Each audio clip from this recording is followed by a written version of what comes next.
road. Holiday road. Holiday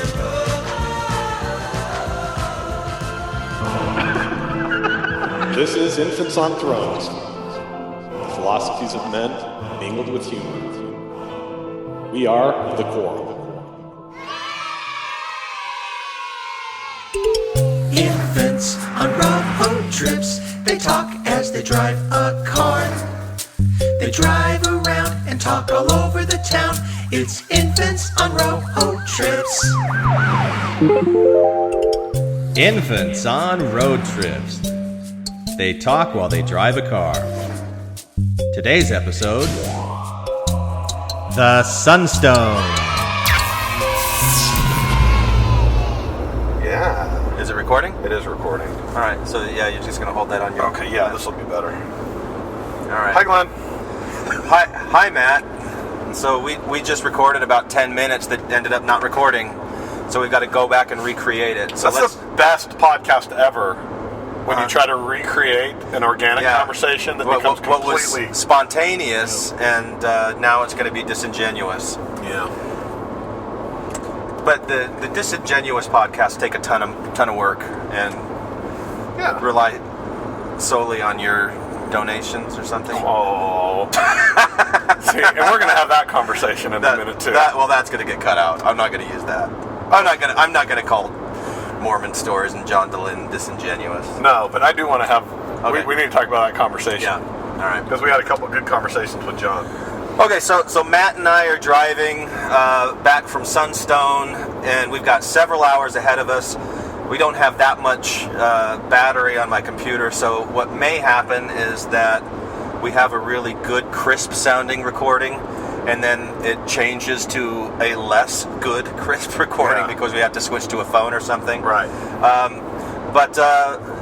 So where do you want to start, Matt? With So what do you want to do? A recap of Sunstone? Well, yeah. I mean, do you want to recap everything that we just said?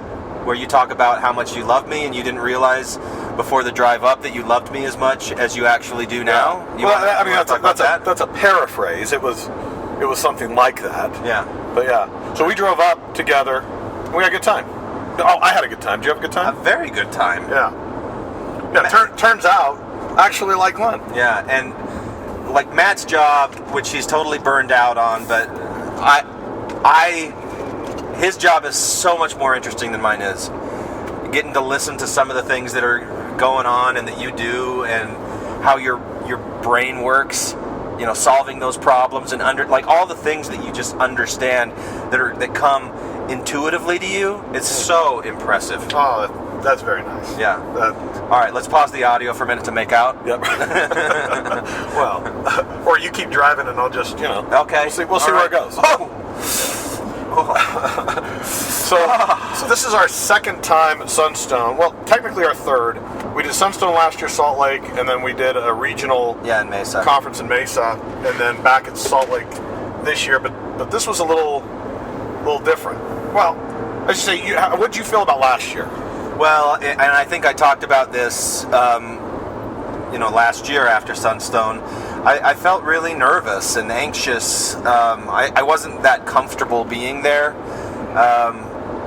I was comfortable with our presentation, and I enjoyed the presentation. And that was the most side out.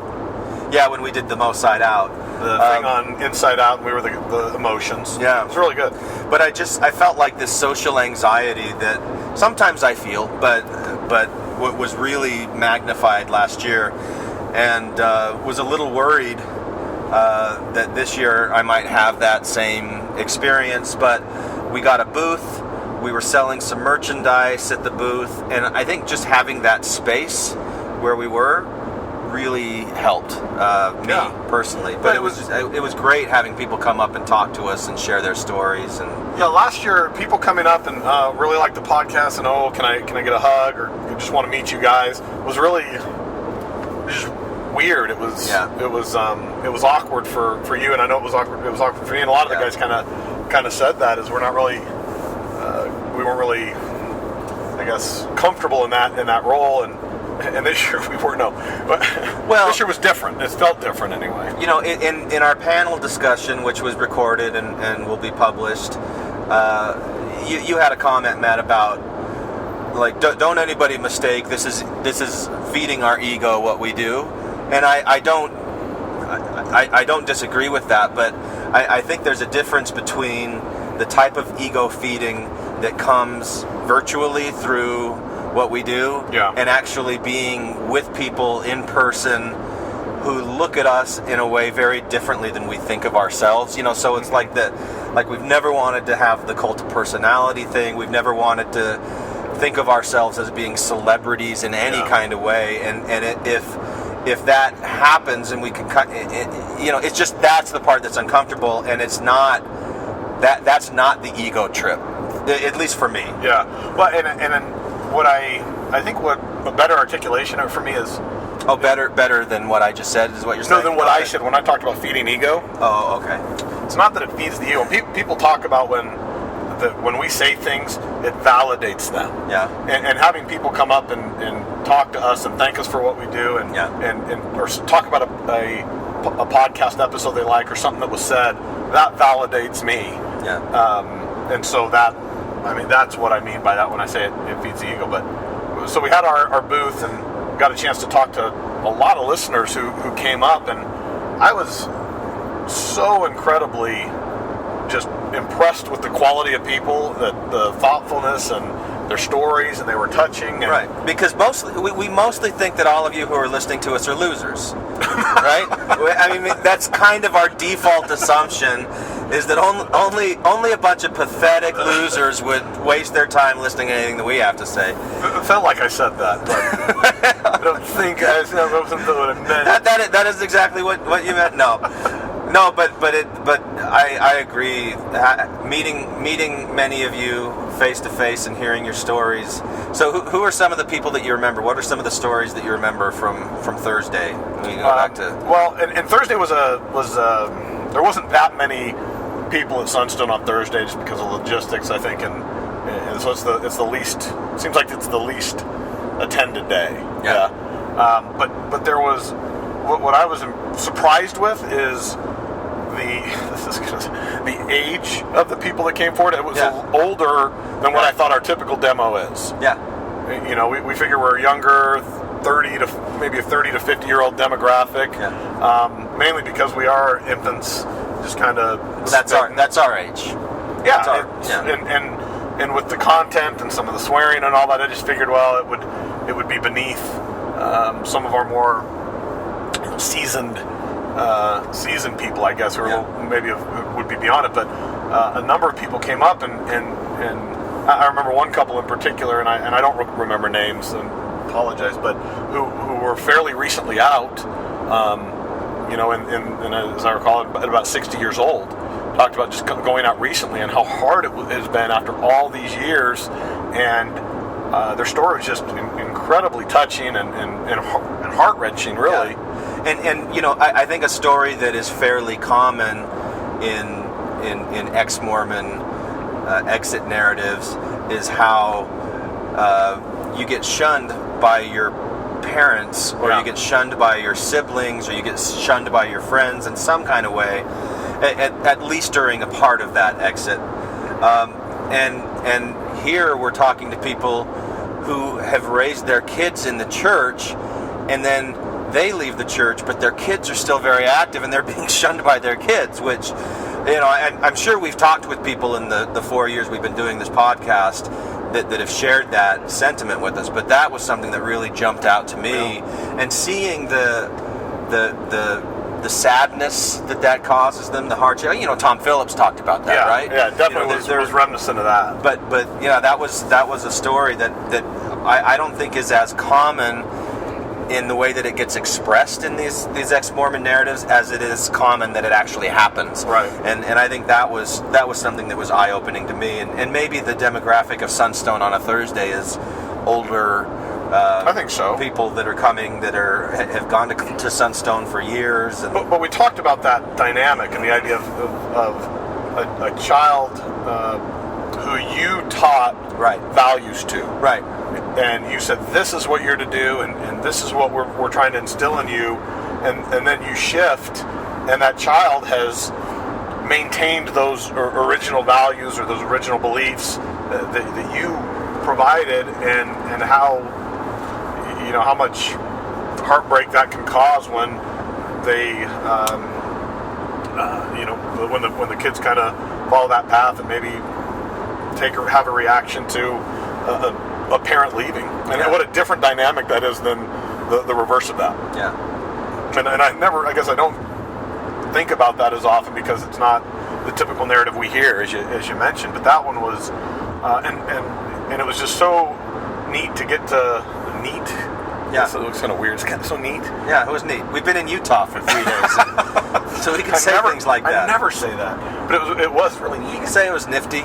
Yeah, swell. To meet those people and to visit with them, and again, it was validating for them to say it's really helped. Yeah. What you do and listen to you.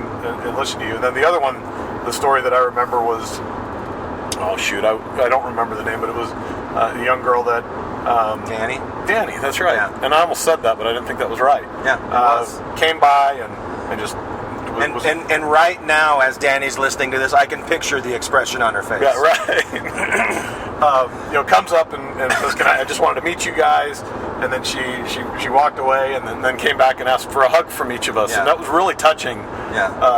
That and got to visit with her for a little bit, and then the few days afterwards when we would see her and come by, and I think she had that kind of, wow, I'm in the presence of the infants, I can't believe it, I listen to these guys all the time and hear that's that energy that I understand that kind of makes us feel a little bit nervous. And she was nervous, but then the more we interacted and came by, it kind of got to a normal, just interacting with people that you like, kind of thing. That was really nice. And when you'd see them and kind of wave or see them the next day, you just feel like, oh, there's a friend. There's a friend. Yeah, and Patrick from San Diego, who is a non-Mormon, but has always been interested in Mormon things. He gave a comment in our panel, so you'll hear from him in part of our panel episode. It was great talking with him. So many people that came up. There was that one guy that was really kind of weird, and I don't. He was asking weird questions. I don't know if you were here with this, because the other nice thing was that we get to hang out with each other in person. So Tom was there, and Jake was there, and John was there. Heather and Scott came later, but we were able to sit around at this table and talk with each other, and then people would come up, and this one guy kept asking us if I think what he said was, oh, you guys getting in any trouble? Yeah.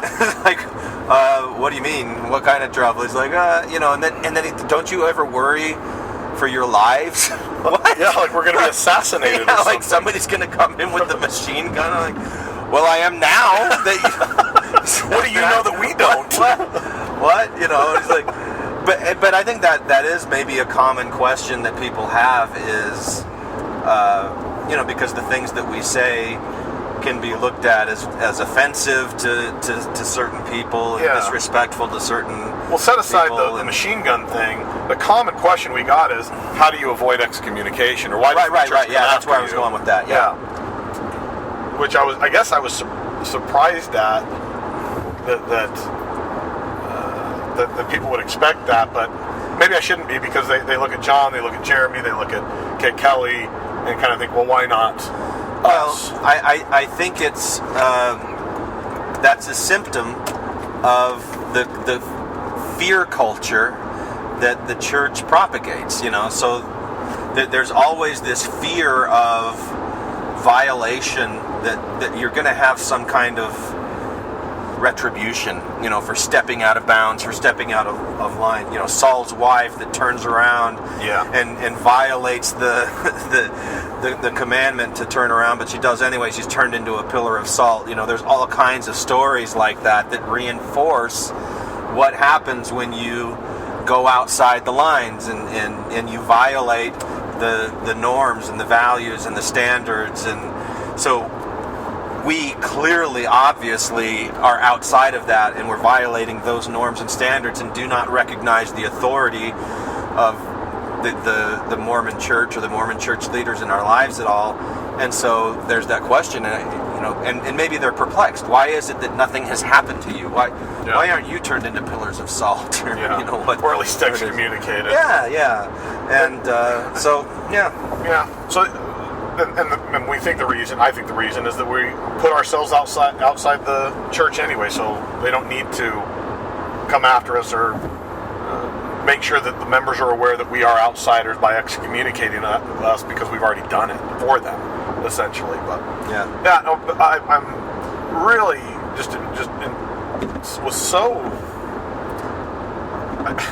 This is going to sound really cheesy, I guess, but what I was thinking about when people talk about the idea of a bright countenance and a happiness, I feel like I see that in the people that come to Sunstone, right? And people that are just embracing each other, and you see old friends, and I got the opportunity to visit with a handful of people, or meet for the first time in real life a handful of people that I've only known online, right? And that I've gotten to know, in some cases, a lot about them and a lot about their lives and their problems and different things through online communications. And so to get to see them and embrace them and to visit with them in real life was like a high school reunion. It is, and I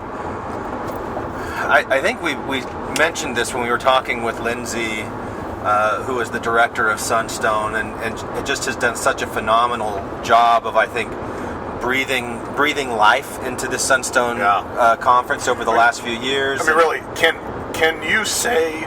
Is it possible to say nicer things about anybody? About anybody, right? I mean, I can't think of anybody that is more deserving of praise and respect than Lindsay for what she does. I mean, in every single way she handles herself and that.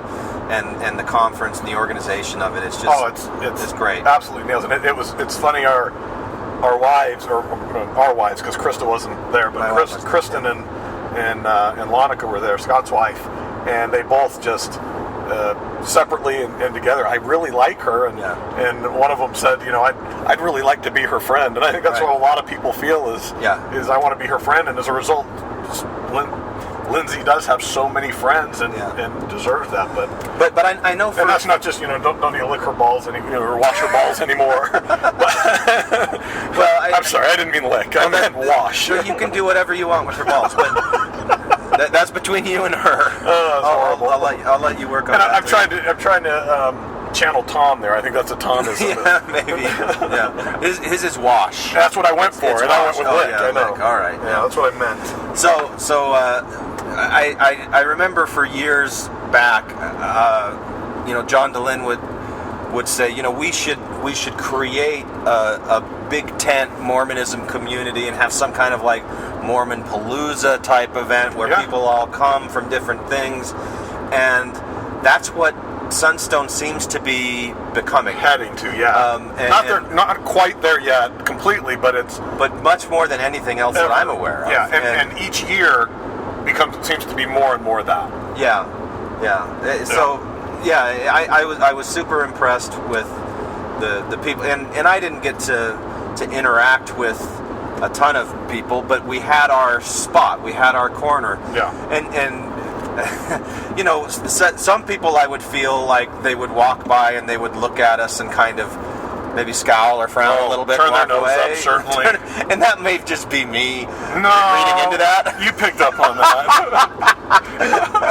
and there could be some very valid reasons for that. But my point there is that there's a space for everybody, I think. In the Sunstone, and it really was nice. So it's something that I hope that we continue to be a part of for years to come. So do you want to talk about one thing Lindsay said to us that we? Yes, Is that where you're heading? I at one point before you derailed us with the licking the balls comment, but that I would like the licking the balls comment out, because we were talking to her about the way that she's put Sunstone together and all the work that she puts into being inclusive, reaching out to fundamentalist groups, bringing in Community of Christ. Just all these different communities and making this Sunstone a safe place for people to be themselves. And every once in a while there are some promotional stunts or things like that will give Sunstone a black eye. And we were talking to her about that, and she told us that she appreciated Infants on Thrones because we don't cause trouble. And that you might think, which is an interesting comment, you might think that Infants on Thrones would be creating trouble or controversy or, something like that, but that we don't, and that there's actually a draw that brings other people to Sunstone that may not come otherwise. And they see that. One of the things I was happy to hear from her, there's different types of tickets that you can buy for Sunstone, right? There's like the entire week pass, there's daily passes, I think, and then there's single session passes. Specific sessions. Yeah, and that our session was I think the leader in single session tickets sold. Well done, listeners. Yeah. So you brushed over it a little bit, and I'm not going to get into the weeds, but other than to say this. Mm-hmm. Anybody who causes more stress and burden on Lindsay and Sunstone, knock it off. It's messed up. Yeah. It's not a lot, it's a ton of work anyway, dealing with a lot of moving parts, that to cause more problems for her is just kind of shitty. Right. So our goal, I think, just because I think that's our personality, is to not hopefully cause problems for organizations and other people. No. But to help out. So whatever. Yeah, and in a completely unrelated note, next year for our merchandise, I think we should have little condoms that are like infant condoms. Yeah. That are like of the size of a dime, that are IoT condoms. I think that would be a really fun novelty gag. We'll have small ones and petite ones. Yeah. Like that's the that is our magnum, is the little ones. They could be the Infants on Bones condoms. Right? Yeah. But the problem, but you have the same problem. I have no idea why people would think that we would cause trouble. Right. I don't know where that comes from. And I can see the controversy in having infant condoms. Yeah, right. There's some problems with that. Yeah. Maybe a little bit. But who was it? I think it was Erica, Jake's wife Erica, that was telling us that when they visited Tokyo earlier this year, they had these little pinky finger condoms for like eating food or picking food or something like that. So, we may. Yeah. All right. What else do you want to say? We got to meet John and Tyler Glenn first on Friday. That was cool. Yeah, Tyler was a cool guy. We got to visit him for a little bit. Yeah. And it was good. Always good to catch up with our friend John DeLynn. Well, and with Tyler, because I'd never met Tyler Glenn or interacted with him at all, but we had our anger episode where we talked about his music video and then the Elder Holland thing. That was when we did the smack up of Gina Colvin's thing, which Gina was there and I didn't meet her, and I should have met her. She was one of the people that I wish that I would have met and spent some time with. But at any rate, I asked Tyler if he listened to that, and he kind of smiled a little bit. He said, "Yeah," and I said, "Do you hate us? Are you pissed?" And he said, "No, totally cool."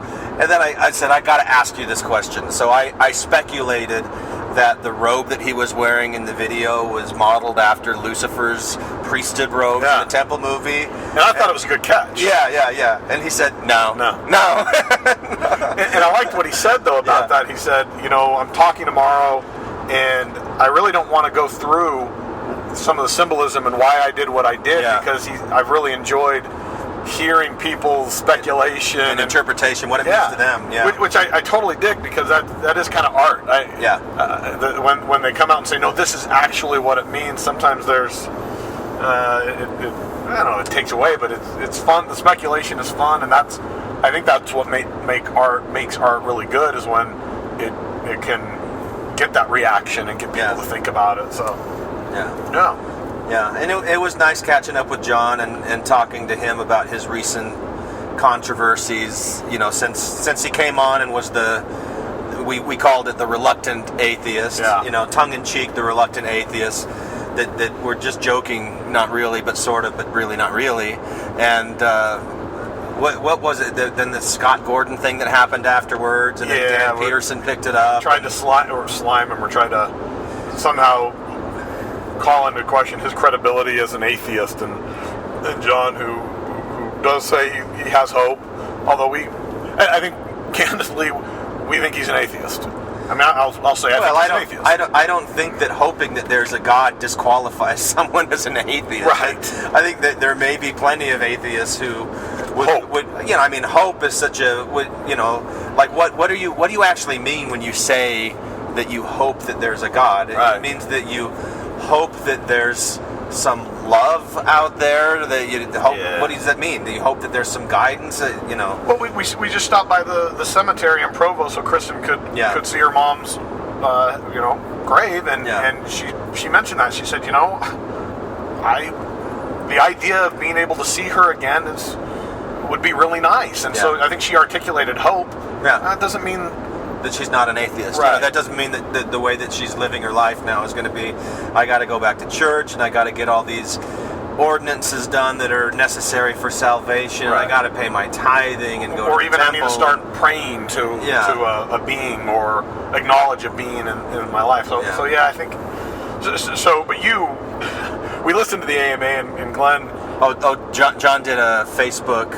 Ask Me Almost Anything. Yeah, that's what he published that, and I listened to that on the drive up. Yeah, and there was a little section there where he a couple little sections, a couple issues, and Glenn, as we're just kind of saying hi, starts to kind of needle him about, hey John, I heard your AMA, and that was kind of interesting what you said, and I'm sitting there. Well, because it seemed to me like the John that was on with us, was a very different flavor of John than was on that's the what AMA. you said. Yeah, you said I listened to your AMA, and it you were like very a different different. Yeah, and he's like, how was I different? and I'm sitting there so uncomfortable, and I'm trying to knock. I'm like, no, John, don't listen. You're not. You're fine. Just let's not have this conversation but now. He likes it. I think genuinely, I think he really likes the feedback. He appreciates it, and and he's willing to explain. He wants an opportunity to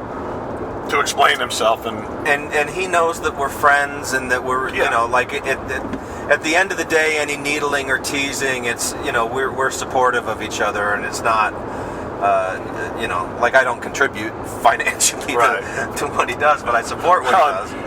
I ran into him last night after we left the lounge area and visited, and he mentioned, he said, I used to feel more competition towards other Mormon podcasters, and he's like, I don't I think there's enough for everyone, and we support. And I wanted to tease him and say, well, yeah, it's easy for you to say that when we've already declared we will not be asking for donations, right? And there's some truth to that. I mean, but I think he's genuine. I really don't believe that's what he's articulating. No, but so the other thing, I talked with him about this a little bit, but we didn't really get a chance to flush it out, and maybe we'll have a conversation with him at another point. But there was one section of his AMA where a listener asked him the question, "What's your favorite ex-Mormon stereotype?" And his response was kind of tongue-in-cheek at first. He made some jokes about what was it that people get offended and then leave the church, or they leave because they want to sin. Yeah, they want to. I'm sacrificing everything in my life because I want to drink a beer. This tongue-in-cheek. But then he goes, but having said that, there is a lot of alcoholism, alcohol abuse, drug abuse. It's very common for people to have extramarital affairs and adultery that lead to divorce. And open up their marriages. Yeah, that this is a common thing. And he said if they want to do that, that's fine. We shouldn't judge them. My favorite thing. But my favorite thing was when he said it's okay to drink alcohol responsibly. Christ did.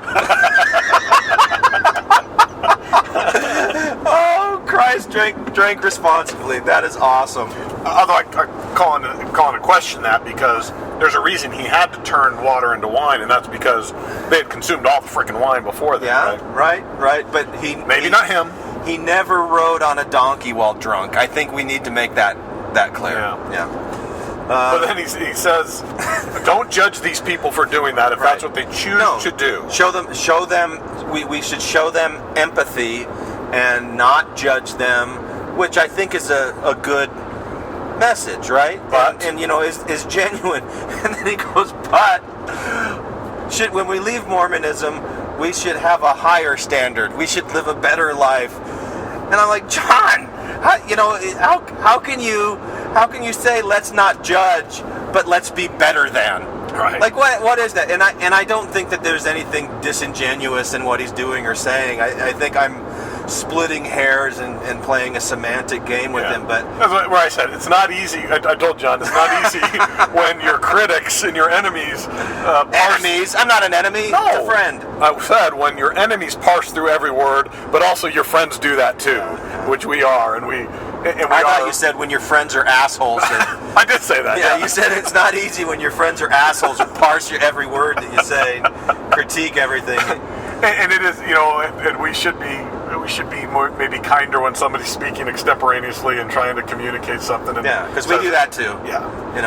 We make mistakes in what we say all the time. Yeah, if people smacked us down, I'm sure there's a lot of mistakes. Definitely. But we had a chance to flesh that out a little more, and John provided some interesting and heartbreaking anecdotes from people where he says there's a basis for that. And yes, those do exist, but it's always fun to catch up with him and meet them. But so you had some response to how common it actually is with it, like that you kind of take issue even with that being a stereotype that's out there. Oh, absolutely, and because I think to say it's common in the ex-Mormon world is just an overstatement, and it's myopic. It's like saying, well, amongst my friends, this. Well, that's expand out there. It's no more common in the ex-Mormon world than it is in the world. Right. Yeah. And the ex-Mormons happen to be a subset of people. Well, but it's the equivalent of saying that it's very common for ex-Mormons to not be Mormon anymore. It's like, yes, that is categorically correct. It's very common for ex-Mormons to really overeat pizza. Yeah. Really common.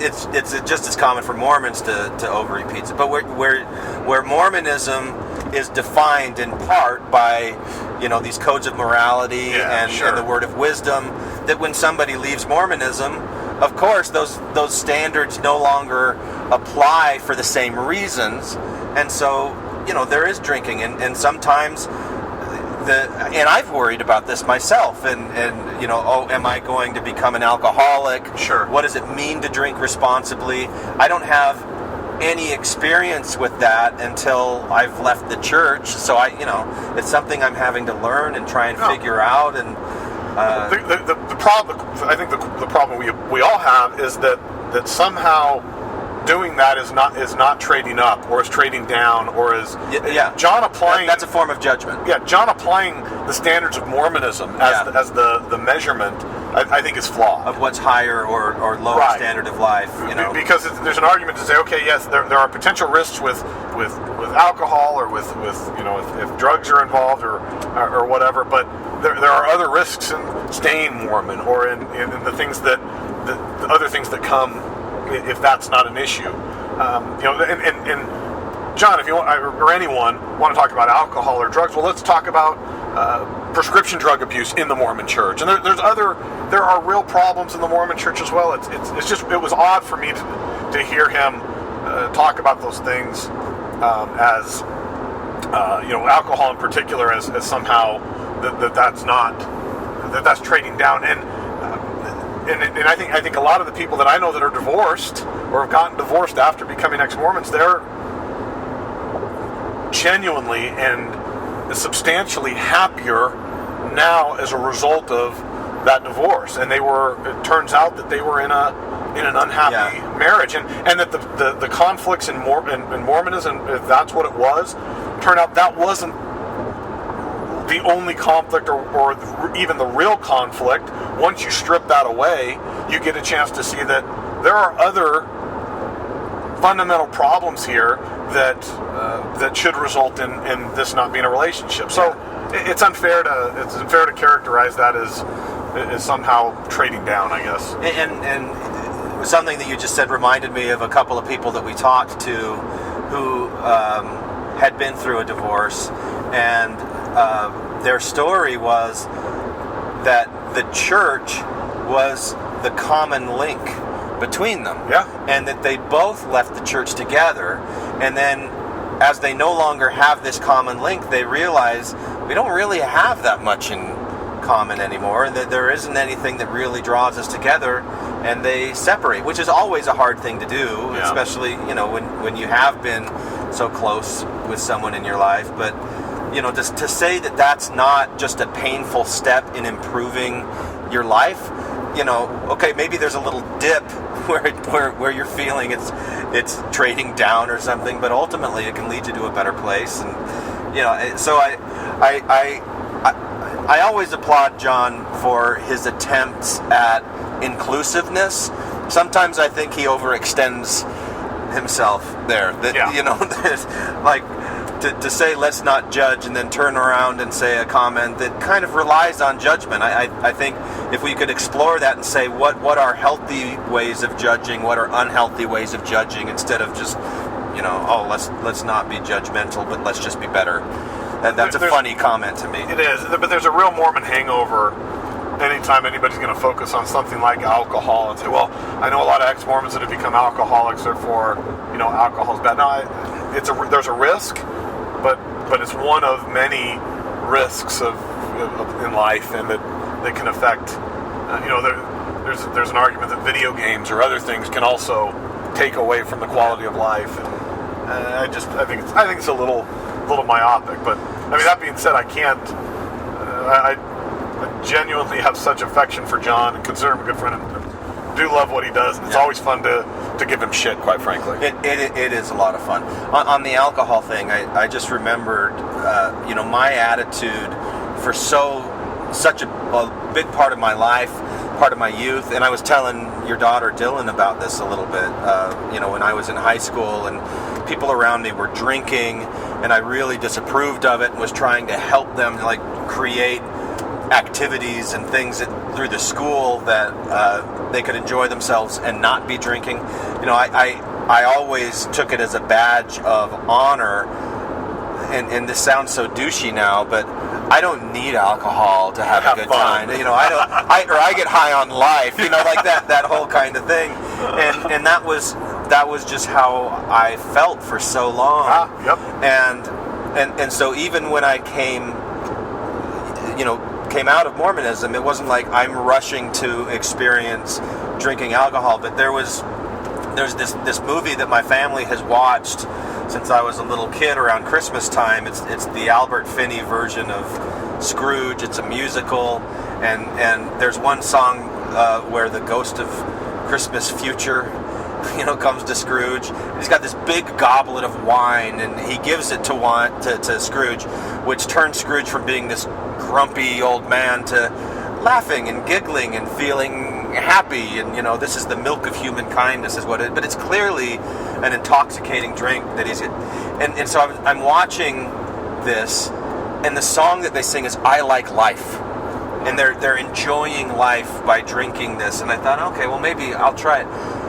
And I did. I thought to myself, why am I denying myself this experience of life, of feeling that intoxication that comes from drinking? It really does enhance the pleasure of the moment, and in certain cases. Can that be abused? Absolutely, it can be. It's abused far too often, and it is dangerous if you're going down that path. But isn't the better thing to learn where that happy ground is than to be a total, teetotaler? And when we were having that conversation with John, there was another friend there that really articulated just that. He said, of course, there are risks, and alcohol or substances, if it's marijuana or whatever, can detract and can take away from life. And if it's happening, don't do that. Yeah. If it's really impacting your life negatively. But at the same way, if it is contributing to and in enhancing Yeah. experiences, it has the ability to do that too. Right. And that comes back to being responsible and understanding, levels and not overdoing it and doing it with the right people in the right settings under Yeah. the right circumstances, and that may include, That was a good 3 pattern, by the way. did I Very, very poetic. No, but it was the 3 rights. It's not. That's why I would say it's a good 3 Oh, pattern. good 3 pattern. Yeah. Yeah, thank you. So, yeah, and I think there's what you said and what he said, which is, so that was a 2 pattern. You said it, and I just said, hey, this guy said it too.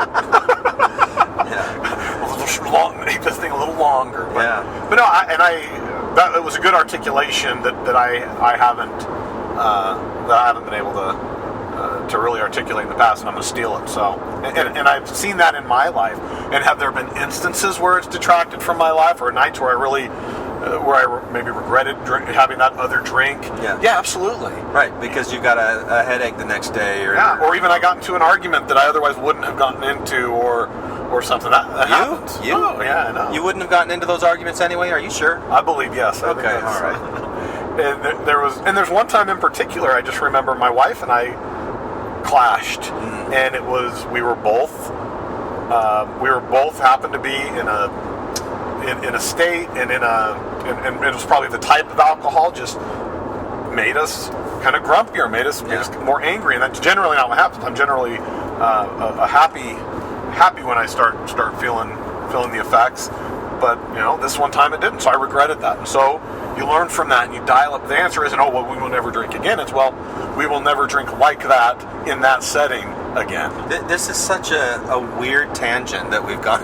Is it? I think, we started off talking about how awesome Sunstone and our experiences, and now we're the defenders of alcoholism.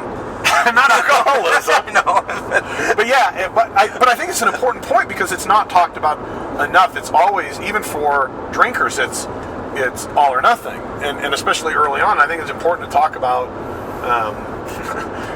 set and setting, for lack of a better term, and certain people you may not want to drink or may not want them to drink around you, and anytime you're having a substance that is more that loosens you up or is a social lubricant, you need to be careful, or at least aware of the other people who are in that situation. So what did we do, Matt, in our downtime at Sunstone when we weren't there? What did we do for fun? Well, I want to ask you something else if I can. I want to get there. Well, okay. Let's do that, and then I'll do mine. Okay. You mean not at Sunstone? Yeah, when we weren't at Sunstone, we ate. I think we ate.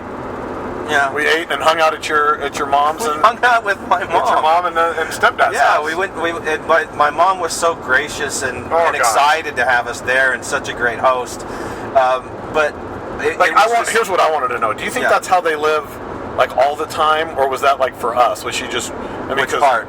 Like the making breakfast? breakfast for us beforehand, and the beautiful breakfast and delicious breakfast. That's something that they always do. Do they? Oh yeah, So my mom and her husband David are really good about just enjoying their house, enjoying their backyard. That's why it looks so nice. Beautiful, and they've got and they'll just go out and sit on the back porch, or they'll have their meals out there.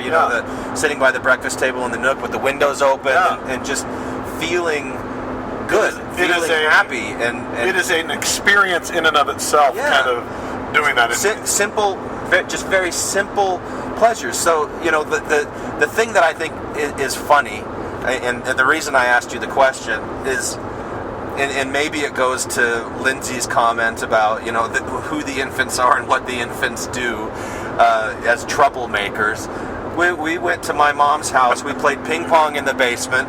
We played this game called Quiplash on the TV and on our devices, which is basically apples to apples and big ups to Balderdash. Quiplash. If you haven't played it, is a lot of fun. I recommend it. Jackboxtv.com or Jackbox.tv or something like that. Well, that's the website that you go on to. Yeah, I'm saying people can find it if they want to play it. Probably go there. It's just and we were big nerds, is what you're saying. We were big nerds, and we fixed some drinks. We had some cocktails with it, but nobody got drunk or hammered or anything like that. It was a family home evening Yeah. We were having family home evenings every night and just really enjoying, like staying up until 2 a.m. talking with each other and just really enjoying it. And having great conversations with interesting people. Yeah, trading up.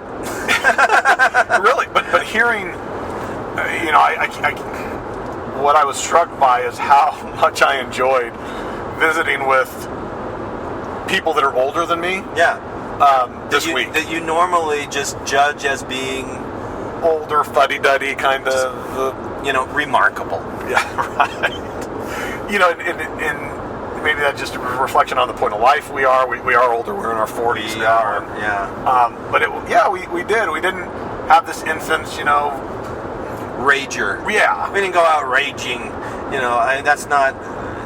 Yeah. And in many ways, I think we're beyond it for the most part. But yeah, and it was a lot of fun just hanging with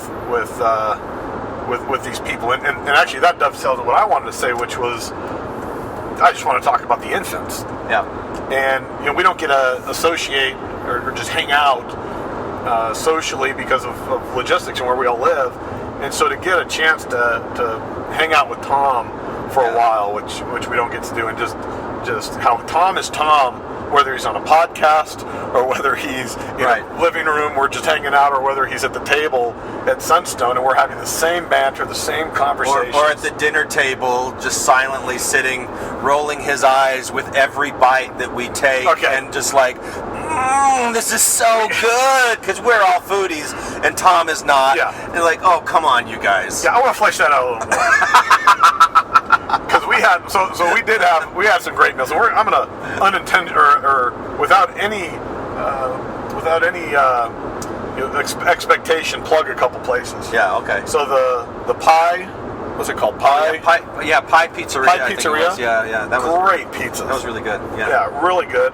And then the next day we went to Cafe Trio. Cafe Trio. Oh my gosh. Yeah, that was excellent. The place was so good. And what was that cocktail that you ordered that had the elderflower liquor in it? The Trio Consommate or something like that. What was in it? Okay, so it was Grey Goose vodka, elderflower, like an elderflower juice or an elderflower liquor. I don't think it was a liquor. I thought it was just a flavoring. Anyway, and like lemon juice, and that was it. It was super simple. Oh my gosh. It came in like a Hemingway daiquiri glass, and it was an absolute delight. Yeah. But the food was great. And again, great conversation with your mom and David and Jake and Erica, Tom. I forget who else. And you. I guess that was it, because Kristen was away and Heather and Scott weren't there yet. But it was just a lot of fun. And then we all went back and just hung out again. I mean, that's just what we did. And then Finca. Oh yeah. So Tom, we started talking about being a foodie, and the guy is like the anti-foodie. Yeah. Like resolutely anti-foodie. And you said it really good. You said Tom cares so little about food. I mean, he cares so little. That was tongue-in-cheek, about what he eats. Yeah, right. That he cares so much. Yeah. Yeah. Because he kept telling me, I don't care what we eat. There's an Arby's. There's a Burger King. Let's just go. Whereas we wanted really fun. Right. But then when we would say, do you want to try this? No. Do you want to do this? No. Do you want to do this? No. Okay, that doesn't sound like somebody who doesn't care. Right. And then the next night we do Finca. Yeah. Which I love. We did that last year. Tapas, yeah. The tapas place, and we did paella and tapas, and man, it was really, really good. Yeah, the pork belly that we ordered too much of. Oh gosh, and everything we got there, and Tom's just sitting over there, just like rolling his eyes as we're just appreciating every bite. Yeah. And it was. He's like, the meatballs were pretty good.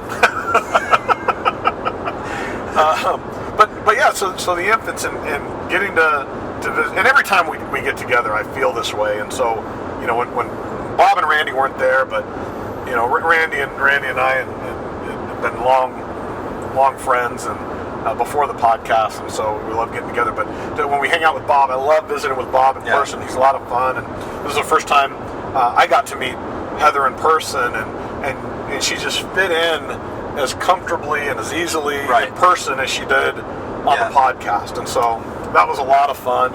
And she's tall, right? Oh, crazy tall. Like super, super tall. For me especially as the shortest infant.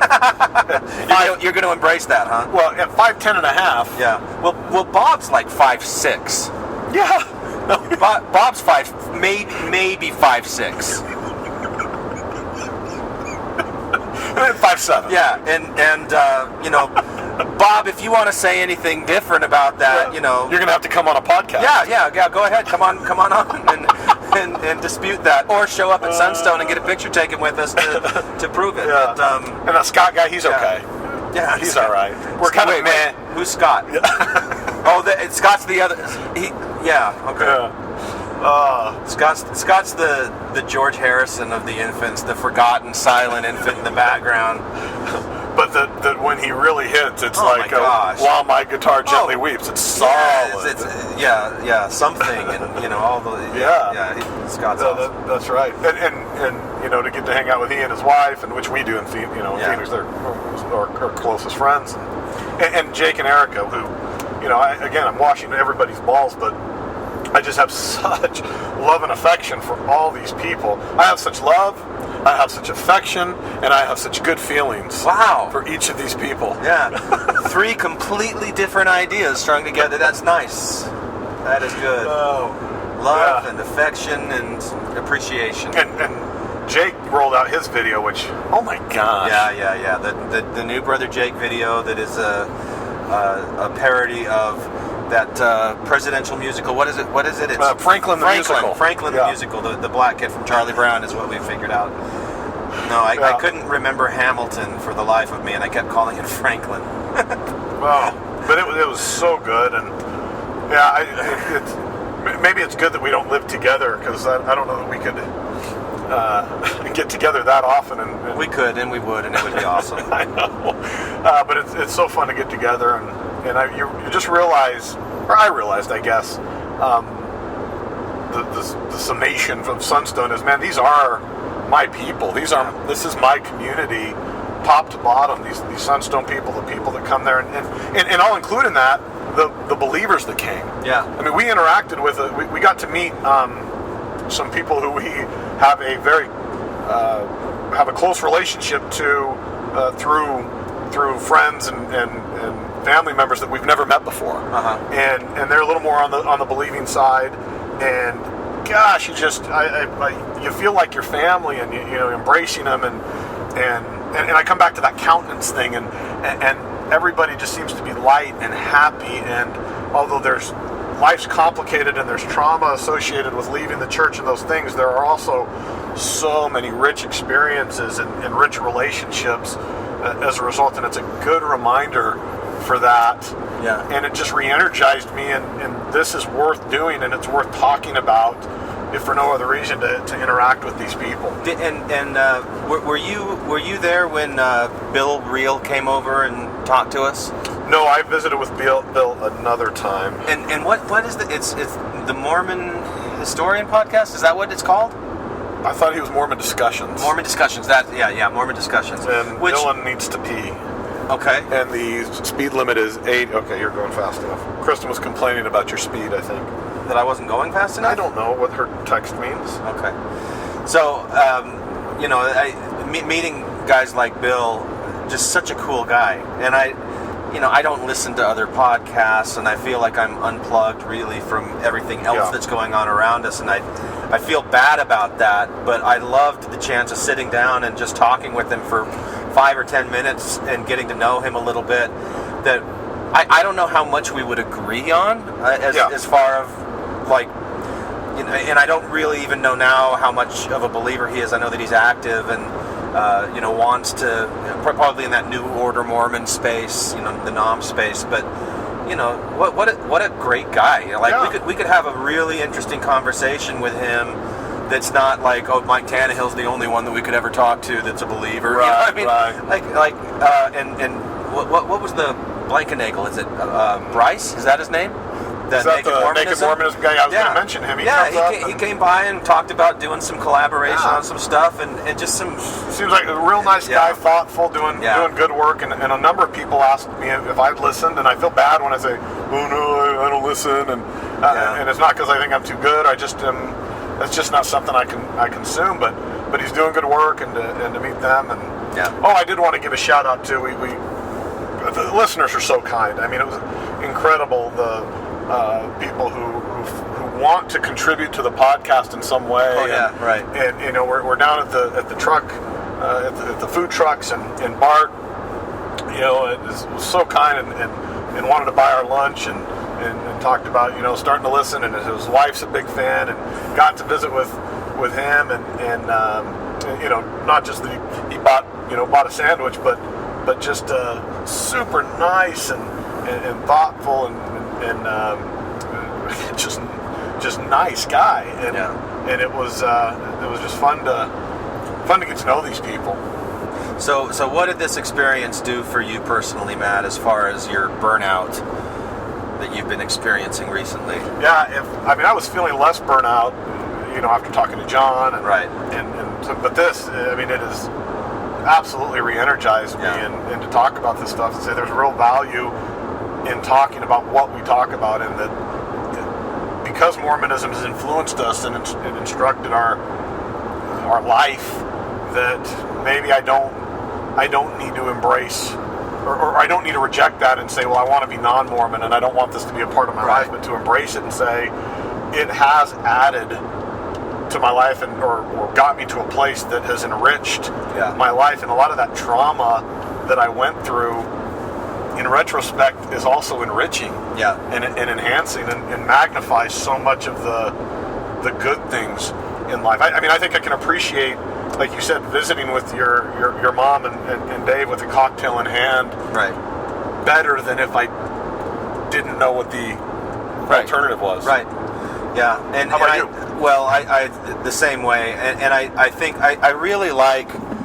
It seems like there might be a common theme in some of the things that we've been putting out recently, and especially with Sage's series of, you know, how to be an atheist without being an asshole. Mm-hmm. You know, it's like how do we embrace the value of the experience that we've had being Mormon, and the appreciation we have for things that it contributed to it, and you know, wash Mormonism balls without licking them. Yeah, I think is the way to express that. Theme. Yeah, you know, but I'd like to explore that more in future episodes of, you know, the healthy ex-Mormonism, and how do we raise the bar and maybe have a higher whatever. But it's such a great statement, because I this week, if not another one, or if not tomorrow, I don't feel this way. This week, I do feel like that. I value my Mormonism because it's brought these people into my life. Yeah, right. Yeah, but it's also made you who you are in ways that we can explore more. And, you know, one of the things that Heather and I talked about when, you know, last fall, when she was coming on the podcast, was she wrote out, like, her values. What are things that she values, and how she has replaced. Sorry, I just like to watch my wife walk away.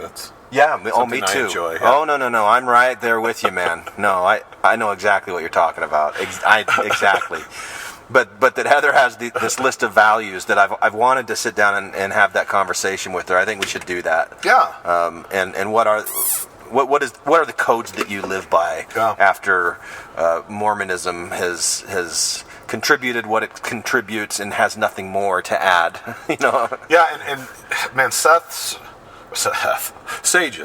yeah. Oh, and getting to meet Sage. Right. Super, I mean... And Rachel, his wife. Yes. So cool. Yeah. Such a great couple. Yeah. You know, what he is doing is inspired, and it really was where I was heading, although I'd never really had a good idea of how I would have multiple episodes, or what you'd really talk after just once, you know? Well, but... Because like, you and Randy should have really long ago explained how to be an atheist without being an asshole. Like, what are your secrets? How have you accomplished that? Because we haven't. Yeah, right. As I told say about being an asshole. I said, but the problem is I'm an asshole just generally. But not really. It's just playful asshole. No, You know, come well, there are times. Randy and I have very similar. Randy is a magnification to me in many ways, but we have the same things. We are very passionate, and we feel so much for other people, and so sometimes it is manifest with dickish rage. behavior and rage and assholeness, and then it's this instantaneous or instant just regret, and we beat ourselves up over it, and yeah. Yeah. You want to go get a burger? I'd like to pee at least. Yeah. All right. So are we done, or are we going to come back? I'm having fun. Yeah. You having fun? Sure. Is it still recording? Sure. You say sure like I want to pee and I want to get a bite of pee.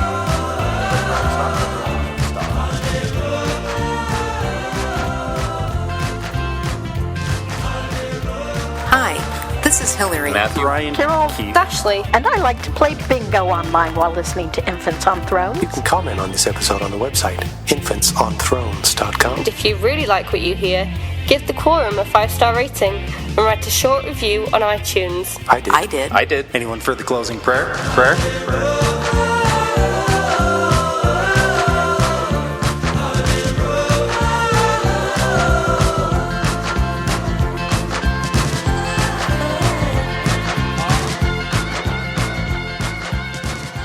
Thank you for listening to Infants on Thrones. Infants on Thrones.